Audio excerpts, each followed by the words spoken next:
Olá, muito bem-vindo a mais um Notícias da Semana. Novamente estou com o Christian Burger, publisher da revista Adega, que vai me ajudar aqui a comentar as principais notícias que nós trouxemos para o site da revista Adega. Christian, novamente muito bem-vindo ao programa e vamos falar do que marcou essa semana aqui no site da revista Adega. Tinha bastante coisa, mas selecionamos as mais importantes e curiosas para tratarmos, inclusive de uma vinícola que vale 600 milhões de reais.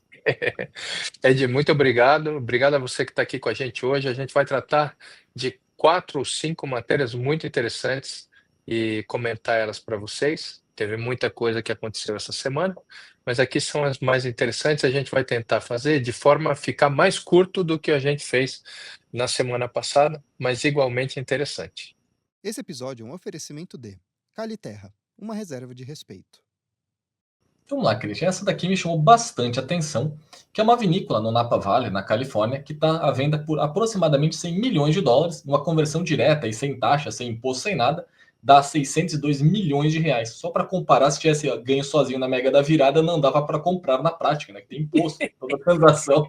Então eu achei interessante. Queria que você comentasse, Christian, não só sobre a vinícola, mas também como que essa região do Napa Valley é tão importante para a vinicultura americana. Bom, isso aí não é um negócio para a gente, mas se você comprar essa vinícola, convida a gente para visitar, que deve ser um desbunde, né? Ela chama Glendale Ranch, fica ali no Napa Valley. É uma vinícola que 809 hectares e ela está na mesma família desde 1938. Mas desses 809 hectares, só tem 16 hectares plantados com vinhos, né? Cabernet Sauvignon, Malbec, Merlot, Petit Verdot e Petit Syrah. Segundo os corretores, o rancho ainda pode tem mais 25 hectares prontos para serem plantados e outros 790 hectares com potencial de expansão. Bom, também, além do vinhedo, que é o que mais interessa para a gente, e a vinícola em si, tem uma casa que é chamada Casa Branca, também que já é histórica, de 1900 e deixa eu ver qual que foi a data, de 1880, uma casa de 6 quartos, construída em 1880, que está no centro do rancho. Bom, vai que você se anima, se for algum amigo meu, estou esperando o convite. Vamos nessa. Bem interessante. Imagina realmente só de área plantada já é razoável, imagina a área inteira. Cristian, já que É a gente isso. falou de tradição dos Estados Unidos, vou levar para o lado oposto, né, para a Rússia, aí, que tem também ficado famosa, principalmente pela transição do governo dos Estados Unidos. É que uma vinícola da Moldávia, uma vinícola bem tradicional lá, até uma vinícola estatal, resolveu tirar da sua galeria de visitantes a foto do Putin e os vinhos que ele degustou na visita que ele fez 50 anos, ou seja, em 2002. Como também tem muito essa questão também tradicional no mundo do vinho, né? Essa foi uma matéria que quem puxou ela para o tema foi o New York Times. A vinícola Krikova, que é uma vinícola estatal, está acostumada a receber celebridades lá e coloca as fotos dessas celebridades e os vinhos que eles degustaram em exposição para as pessoas que visitam a vinícola, né? Tá ali Zelensky, Angela Merkel, John Kerry, tantas outras pessoas estão ali, Yuri Gagarin e tudo mais. E o Putin, quando fez 50 anos, visitou a vinícola e degustou vinhos especiais ali, e isso aí estava em exposição. Depois da invasão da Ucrânia e com o aumento do conflito entre Moldávia e Rússia, não conflito em si, mas conflito político em si, porque a Moldávia passou a se aproximar mais da Europa e quis participar da Comunidade Econômica Europeia, a Rússia entrou em um conflito político com eles, e aí eles acharam que não pegava muito bem ter o Putin na galeria ali no acervo. A foto dele e os vinhos não foram queimados nem jogados no lixo, mas foram colocados numa área escura e distante da visitação pelos diretores da vinícola. Mas essa vinícola vale a pena visitar. A gente tinha, inclusive, uma outra matéria, que é a Essa matéria que a gente vai falar depois, essa daqui, que é uma aventura subterrânea. 120 quilômetros de túneis da vinícola. Ed, você que estava me falando, como é que são esses túneis? que eu achei bem interessante, vendo até pelo site deles, são túneis interligados, mais ou menos com uma teia de aranha, e dá até para fazer um passeio de Harley Davidson. A gente não conseguiu a foto, porque sem direito autoral, mas dá para passear de moto, para ver como é grande. 120 quilômetros é basicamente dar uma volta em torno da cidade de São Paulo quando o Rodanel estiver pronto, né? Então imagina o tamanho que é essa parte. Uma foto do Putin, inclusive, está aí no fundo, escondido em algum lugar bem escuro para manter. E também tem umas coisas interessantes, né, Christian? Eu estava vendo, esses 120 quilômetros tem uma questão histórica estabelecida aí, porque como nascem esses túneis? Não eram naturalmente, não aconteceram naturalmente. O calcário que estava aí nesse espaço, nesses túneis, foi utilizado para construção da cidade de Chisinau, a capital da Moldávia. Eu não sabia que era esse o nome da cidade. E essas cavernas acabaram surgindo a partir daí. E é um ambiente com controle de temperatura e umidade naturalmente ideal para armazenamento de vinhos. Bom, além de ter vários vinhos, ele tem salas temáticas onde você pode fazer degustações. Por exemplo, você tem o salão do fundo do mar e o salão europeu. Tem diversas experiências que você pode fazer. O Edmundo estava me contando de uma experiência que você pode andar com Harley Davidson, aí dentro que tem até semáforos nos caminhos ali dos túneis. E uma das curiosidades que eu li, que eu achei mais interessantes, é que o Yuri Gagarin ficou perdido por 2 dias aí nos túneis dessa vinícola. Então, é muito bonito, muito interessante ver a história, a cultura e o vinho se unindo dentro de uma coisa que está aí, turística, que a gente pode visitar, mas hoje, se você for lá, felizmente ou infelizmente para alguns, você não vai ver a foto dos 50 anos do Putin. E é interessante, o Christian, que o Yuri Gagarin ficou perdido, foi o primeiro homem para o espaço, né? Tem uma ironia do destino. É verdade. Quem sabe? E outra que é bem interessante, totalmente ao contrário do espaço, mas muito ligada à exploração, que são os mares, né? É que também agora tem se explorado cada vez mais formas de inovar o mundo do vinho. Você falou bastante aqui, acho que você concorda comigo, que é uma indústria muito tradicional e pouco inovadora, porque não tem como, né?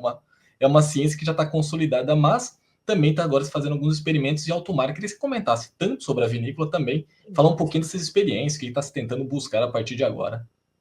Ed, tem sempre muita coisa acontecendo no mundo do vinho. Uma das coisas que mais me fascina é essa relação do homem com a natureza, que a vitivinicultura traz, e o vinho personifica ou identifica.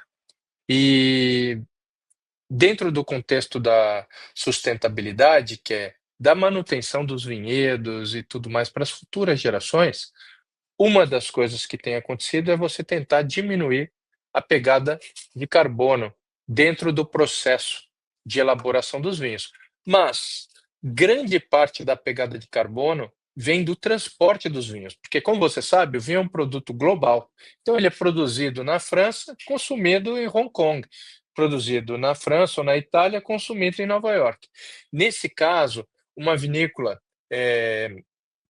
da Borgonha, que é Albert Bichot, de um personagem que eu conheci pessoalmente, que eu já visitei, que eu gosto muito, que é o Alberic Bichot, decidiu diminuir a pegada de carbono do transporte dos seus vinhos e fez, no ano passado, um transporte de um container utilizando uma embarcação que é um navio de carga, né, um barco de carga, transportando os vinhos dele da França para Nova York. Bom, ele não parou aí, porque com essa atividade, com essa ação, eles reduziram em 95% a emissão de CO2 em comparação com o transporte convencional de um navio cargueiro alimentado por outra forma, como combustível fóssil, né?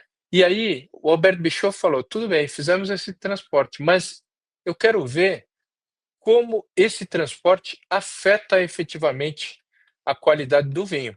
E para isso desenvolveram uma nova ação de transportar o vinho e acompanhar durante todo o processo, pegaram um instituto renomado de pesquisa para acompanhar todo o processo das transformações do vinho, químicas e organolépticas durante o trajeto.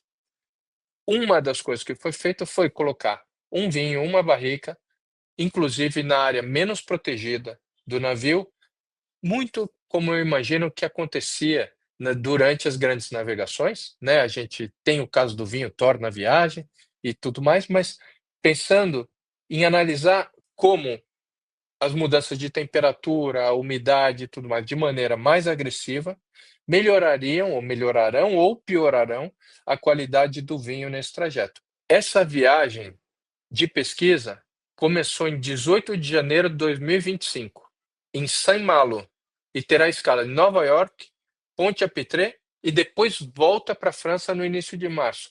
Quando eu chegar de volta no início de março, vai ter todas as informações técnicas e a gente vai acompanhar aqui o que isso aconteceu, o que isso trouxe para o vinho, além, obviamente, da diminuição da pegada de carbono do transporte dessas garrafas. Bem legal, Christian. Até aproveitar que fazer uma propaganda, a gente também tem uma matéria que a gente fez aqui juntos, mostrando a questão de travessia com o vinho. A gente até falou da travessia do primeiro voo do Atlântico, daí foi por via aérea também, que o vinho teve uma importância bem interessante, até aqui no podcast, tanto da Aero quanto da Revista Nega. É bem legal também ver esse daí. É verdade, é verdade. Essa daí é famosíssima. Como é que chama o nome dos dois aviadores? Então, até pegar aqui, se permitir, ó, a garrafinha é essa daqui, e tem os dois aqui, ó. Qual é o nome deles, Ed? Deixa eu lembrar deles. É Sacadura Cabral e Gael Coutinho. Esse é o Sacadura Cabral e esse é o Gael Coutinho. Não, essa é uma aventura incrível, com vinhos da Adriano Ramos Pinto. Vale a pena você ver esse podcast também. Pode ir lá no Aero Magazine, ou se não, no podcast da Revista Adega, que está ali para você participar. E falando nisso, a gente teve uma matéria que teve muito sucesso essa semana no YouTube, e eu acho que a gente podia mostrar ela para o pessoal. É uma matéria sobre o mito da acidez dos azeites. Na verdade, virou um videocast, e você tem muito a aprender aí, ou relembrar sobre como é feita a elaboração do azeite e algumas outras características técnicas que explicam a dinâmica da acidez do azeite e por que ela deve ser valorizada ou não. E é legal que é bem Bom, curtinho, né? Tem mais ou menos 8 minutos, vale bastante a pena assistir. Cristian, já é que a gente mais, falou. é mais curta do que o nosso podcast, com É certeza. verdade. Então, Cristian, Bom, já que a gente está falando do conteúdo da adega, também acabou de chegar nas bancas a nova edição da revista Adega. Você podia comentar um pouquinho também? assim, ó, vou mostrar ela aqui para você porque chegou na minha mesa agora. Obviamente que eu li a revista quando ela está sendo elaborada, então eu já sei o que tem dentro dela. Bom, a capa são os 50 anos do ícone Tignanello, da família Antinori. Então é a 50ª safra dela. E aqui tem algumas matérias que eu adorei, né? Essa é uma delas, né? Legal. Cinquentenário da Revolução, os 50 anos da criação de um dos vinhos que mudou o panorama da Toscana. Depois, teve uma outra matéria que eu achei também bastante legal, a versatilidade, sugestão de harmonização para os diferentes tipos de Jerez. Que legal. Essa matéria está bem legal também, gostei pra caramba. Aí tem uma que me deixou muito feliz. A gente já falou algumas vezes, Delícias da Serra. Estou aprendendo aqui. É sempre O que você, uma dica de 1, 2, 3, 4, quase 2 dezenas de atividades e lugares para você visitar na Serra Gaúcha agora, durante essa colheita que está acontecendo nesse momento. E por último, eu vou ressaltar uma matéria que foi uma vertical improvisada de balasto e a sua nova safra. Eu estava no Uruguai recentemente, aí encontrando o Herman e o Alberto Antonini, respectivamente o enólogo e o enólogo consultor da vinícola Garçom, e daí a gente ia almoçar. Eles tinham ficado fazendo a degustação para confirmação do blend dos vinhos, balasto, e outros vinhos de produção deles para esse ano. E daí eles falaram, por que a gente não leva para eles degustarem esses vinhos todos balasto que a gente abriu? E eu pude redegustar o balasto 2015, 16, 17, 18, 20 e 22, que ainda nem foi lançado. Eu acabei de receber o convite para ir no lançamento dessa safra lá na Vinexpo, em Paris, daqui a 2 semanas. Então, a gente está aqui dando essa avaliação em primeira mão. Bom, Isso e muito mais na revista Adega desse mês. Se você é nosso assinante, está chegando aí na sua casa, acabou de chegar aqui para mim.